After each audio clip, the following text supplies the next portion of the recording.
I work with women in midlife every single day who say some version of the same thing.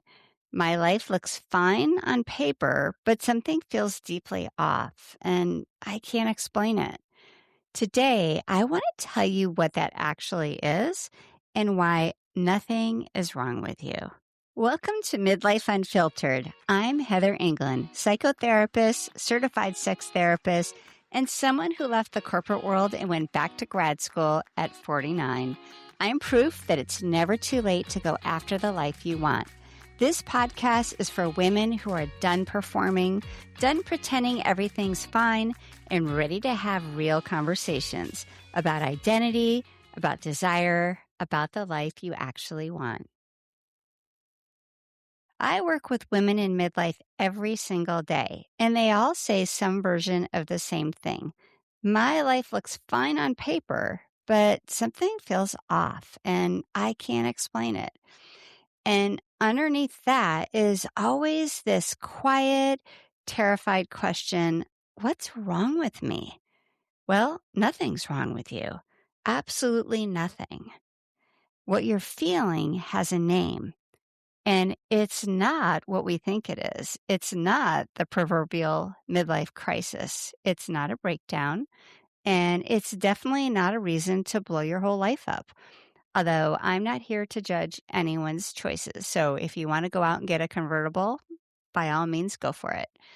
What it is it's a midlife reckoning. And a reckoning is completely different from a crisis. A crisis happens to you. A reckoning comes from someplace inside of you. And here's the one clinical piece that I want to give you. And then I promise you I won't do a lot of therapists mumbo jumbo. But I think this is really helpful. In the 1940s, a psychologist named Erik Erikson mapped out every single stage of human development, not just childhood, but across the whole lifespan, from cradle to grave. And in midlife, which is roughly, in his terms, around 40 to 65, he said the central psychological tension we feel is something called generativity versus stagnation. Oh, those are big words, but let me explain what this means. Generativity means asking yourself things like, does my life mean something? Am I contributing something that actually matters? Not in some grand build a statue kind of way, just in the real human sense of, did I live? Did I make a difference? Stagnation is the opposite. It's going through the motions. It's the same thing, different day. Feeling increasingly hollow, and you're not even sure why. And here's what I love about Erikson. He said this tension is supposed to show up in midlife. It's not some pathology, meaning something's wrong with you. It's your psyche doing exactly what it was designed to do, poking you and asking, is this it? Is this actually the life that I really want? For those of us who have been in full tilt doing mode for decades, achieving, caretaking, overfunctioning, shoulding, I call it shoulding, meaning you do the shoulds, not necessarily the wants. So you're doing all of the things you should do. So shooting ourselves into the ground, these questions blindside us. We've never had room to ask what we actually wanted because we were too damn busy doing what we thought we should do. And then something shifts inside of us. Our kids leave. Our careers plateau. Our marriages feel distant, almost like we're just roommates living together. A parent dies, and suddenly there's all this space in our heads, and the questions just flood in. I don't know exactly when my midlife reckoning started. Maybe it was the first time I really noticed that I was getting wrinkles. Maybe it was my body changing in ways that made my workouts a lot harder than they used to be. Maybe it was starting to lose close friends to cancer and doing the math on my own life, realizing I now have fewer years ahead of me than behind me. I don't think it was one single dramatic moment. Instead, I think what it was a slow accumulation of questions that started to surface. And these were questions I hadn't been asking myself, even though I'm a therapist. And the questions were things like, what do I actually want for the rest of my life? Am I living the life I really want or the life I was trained to live? Because here's the truth.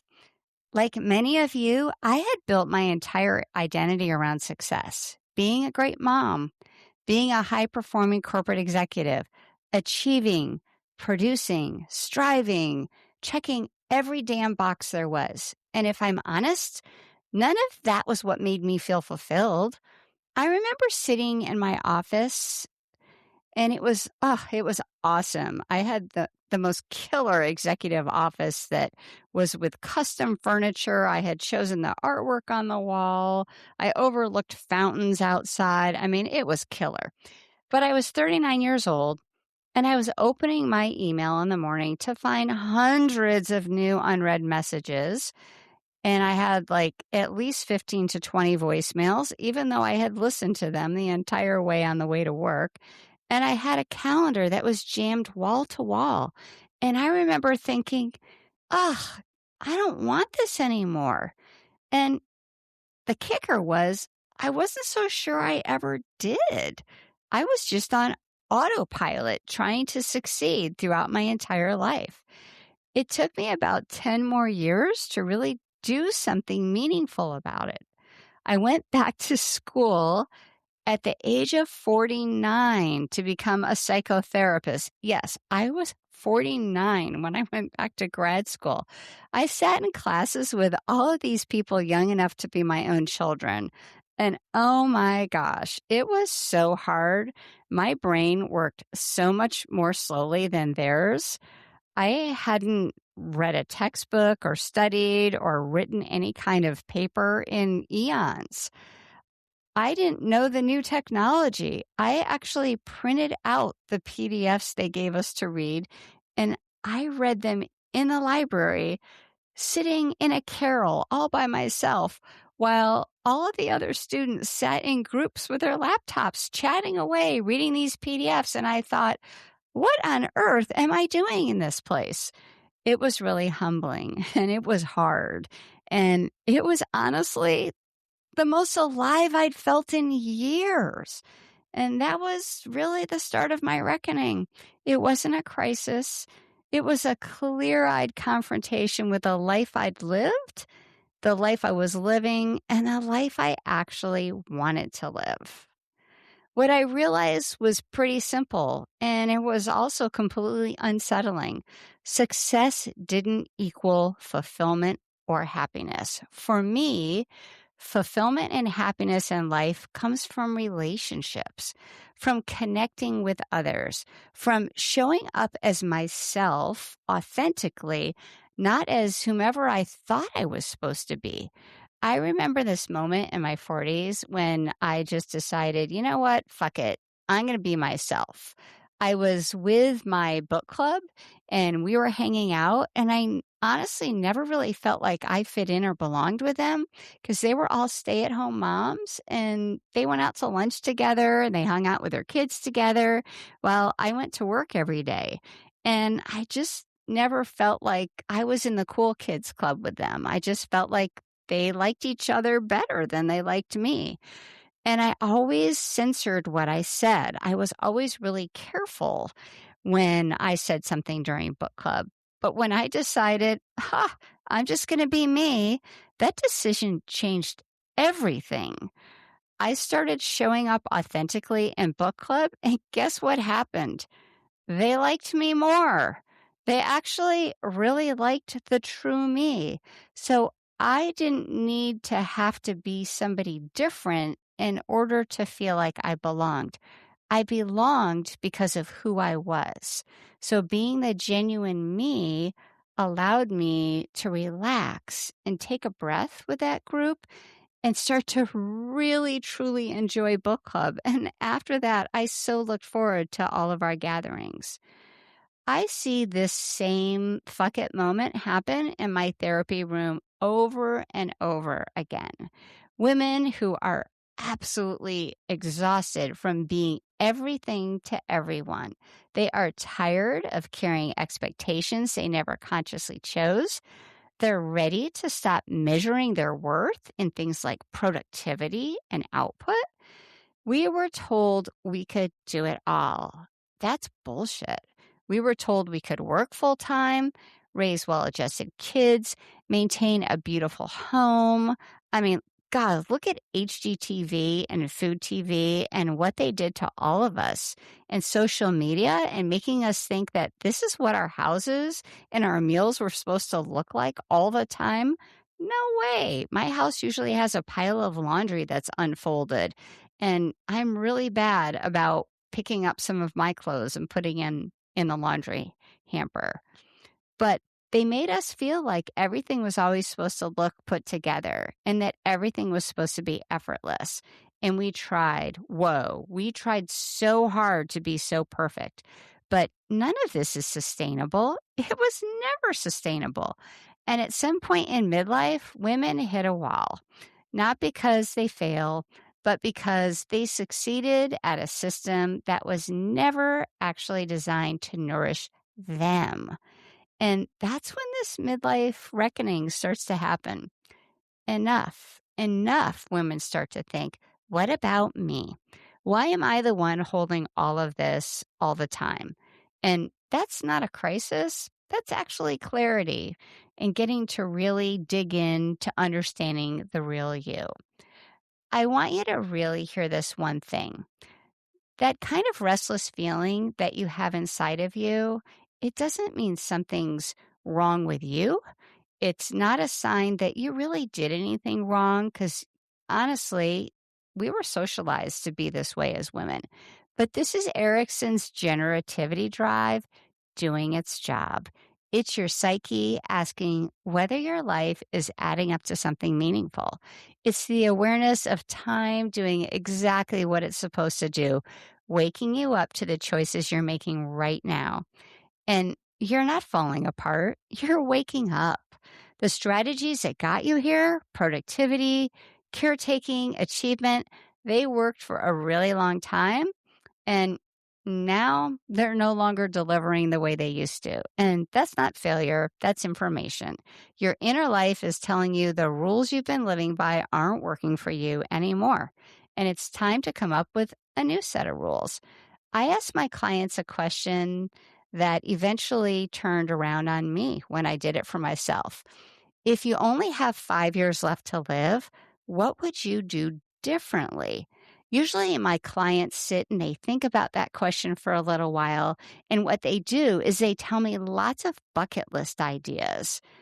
But the real answer is not just bucket list things like, oh, I would travel the world. I would go visit Paris. I would go, rent a beach house for a month. What really the answer is how would you really be living your life differently? Does it mean you would be intentionally cultivating relationships with the people you love? Would you be taking up painting because you always wanted to paint? Would you be spending more time at the gym? Would you be doing date nights with your partner because that's something you've dreamed about doing for years? So when I get my clients to start thinking in that direction, then I ask them, well, if that's what you would do if you only had 5 years left to live, why aren't you doing that now? What's getting in the way of that? If you want to travel, what's actually stopping you? If you want to change careers or write, or finally start saying no to all of those things you sign up for that drain you, why haven't you started saying no and making more time for yourself? Why haven't you started living the life you really want to live? Those questions changed my life and they changed my clients' lives. And I think they can change yours too. So here's what I want to leave you with today. You don't have to blow up your life and you don't have to have all of this figured out. Small steps lead to big changes. You don't even have to know what's next. You just have to start reckoning, honestly, and with some compassion for yourself and with curiosity about yourself instead of judgment. The women I watch make the most powerful changes in midlife are never the ones who had a perfect plan. They're the ones who gave themselves permission to ask the real question: what do I want? Not what should I want? Not what would make everyone else comfortable, but what do I want? And sometimes it can be a little messy as you figure that out. But that question of what do I want is what this whole podcast is built around. And I'm really glad you're here. Thanks for listening today. If you're done playing by everyone else's rules and you're ready to create a better life, subscribe to the podcast, share it with a friend, and find me on Substack. Search for A Midlife Reckoning or find the link in the show notes. I'm Dr. Heather Anglin. Until next time, my wish for you is a life that's actually yours. Not what's expected of you, but what you want. Yours. And one more thing that I want to share for both ethical and legal reasons, and that is that everything I share on A Midlife Unfiltered is not intended to be therapy or medical advice. It's for educational purposes only. If you listen to this podcast and it deeply resonates with you and you know there are some things you need to work on to improve your life, I encourage you to seek out counseling or the advice of a medical doctor if you think that is something that would help you to create the best life for yourself. Thanks for understanding.